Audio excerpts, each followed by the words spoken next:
আমরা সবসময় চেষ্টা করি কোনো বাংলা এক্সপ্রেশন ইংলিশে তৈরি করার, ইংলিশে বলার, ইংলিশে লেখার। দেখো আমরা যদি এক একটা এক্সপ্রেশন নিয়ে যদি এগিয়ে চলি তাহলে ইংলিশে ইমপ্রুভ করতে পারবো। দেখো এখানে সেই ধরনের কিছু বাক্য দিয়েছি।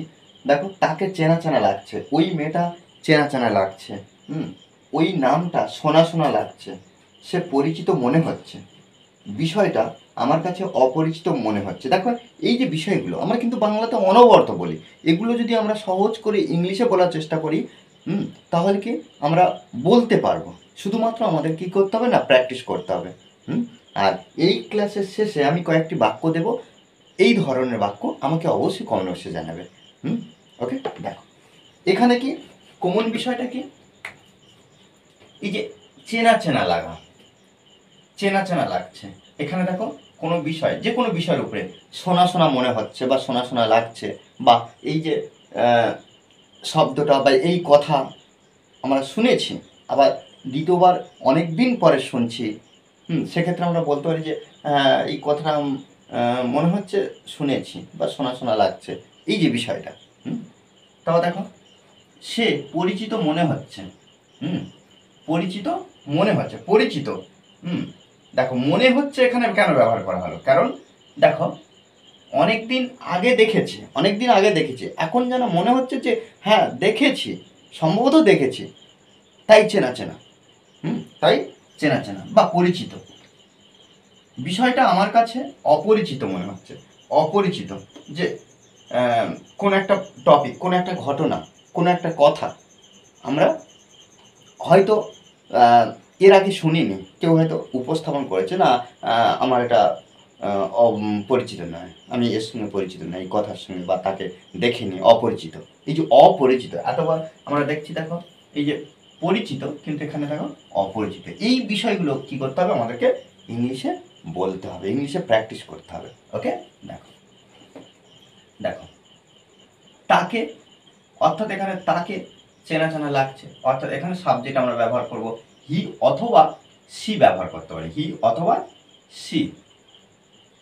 এই যে লাগছে, চেনা চেনা লাগছে, অর্থাৎ সেই ব্যক্তিকে আমরা দেখেছি, দেখে মনে হচ্ছে, অনেকদিন আগে দেখেছি, এখন আমার দেখেছি, এমন এখন দেখে মনে হচ্ছে, ওই জন্য আমরা এখানে ব্যবহার করতে পারি লুক। অর্থাৎ দেখো সি অথবা হি, এই যে সাবজেক্টটা থার্ড পারসন সিঙ্গুলার নাম্বার, সেক্ষেত্রে আমরা এস যুক্ত করব ভার্বের শেষে।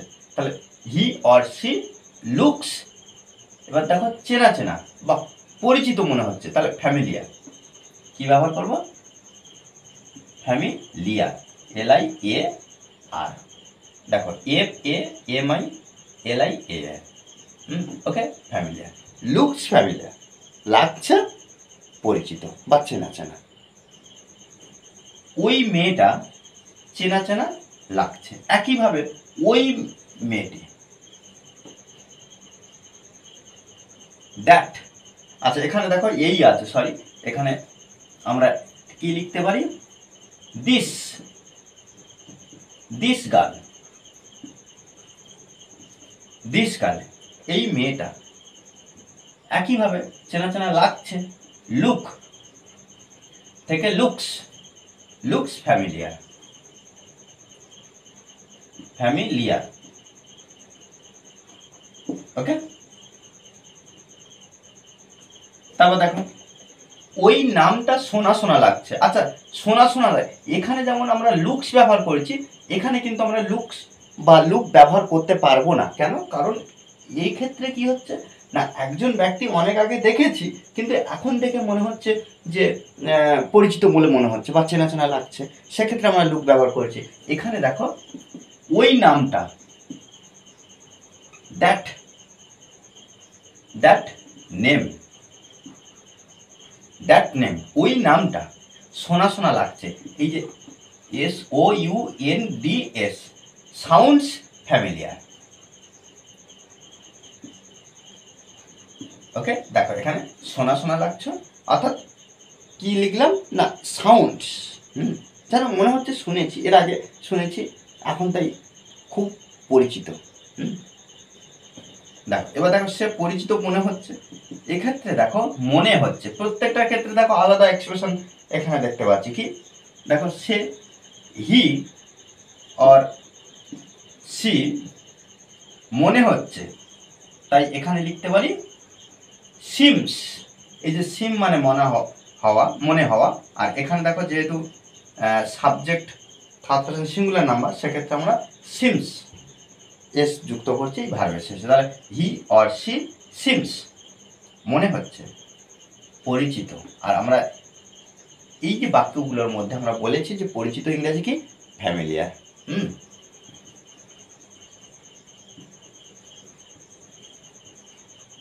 ওকে, বিষয়টা আমার কাছে অপরিচিত মনে হচ্ছে। দেখো এখানে পরিচিত ফ্যামিলিয়ার, অপরিচিত আমরা কিভাবে লিখবো? দেখো বিষয়টা, এর জন্য আমরা লিখতে পারি দিস টপিক।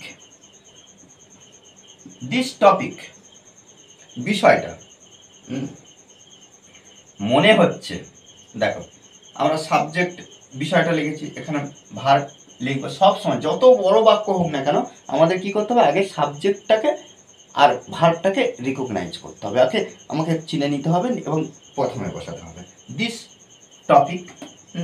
বিষয়টা মনে হচ্ছে seems, seems, seems, this topic seems, বিষয়টা মনে হচ্ছে পরিচিত থেকে আমরা কি করব, অপরিচিত। তাহলে এখানে লিখতে পারি আনফ্যামিলিয়ার।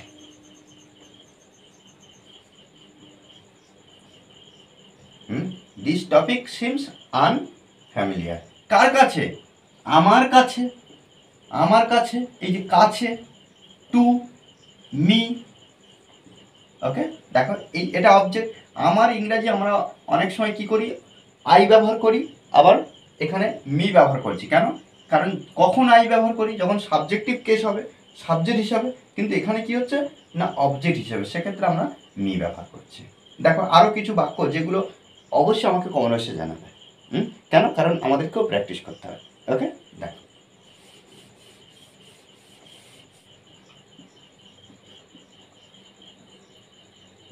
দেখো এখানে কি, ওর মুখটা চেনা চেনা লাগছে, ওর গলাটা শোনা শোনা লাগছে, এই জায়গাটা পরিচিত মনে হচ্ছে। ঠিক আছে, এই বাক্যটা তোমরা কি করবে, ঘুরিয়ে বলবে। কি এটা, এটা তো একভাবে ট্রান্সলেট করবে যে কি, এই জায়গাটা পরিচিত মনে হচ্ছে, আবার কি করবে, এই জায়গাটা অপরিচিত বলে মনে হচ্ছে বা অপরিচিত মনে হচ্ছে। কি এই জায়গাটা অপরিচিত, দেখো অপরিচিত মনে হচ্ছে। ওকে, দেখো এভাবে কিন্তু আমাদেরকে একটু শিখতে হবে, আমাদেরকে প্র্যাকটিস করতে হবে। ওকে, আর এই ক্লাসটি যদি ভালো লাগে অবশ্যই লাইক কমেন্ট শেয়ার। আর যারা এখনো পর্যন্ত এই চ্যানেলটি সাবস্ক্রাইব করেননি তারা অবশ্যই চ্যানেলটি সাবস্ক্রাইব করে পাশে থাকবেন। Okay, thanks for watching this video.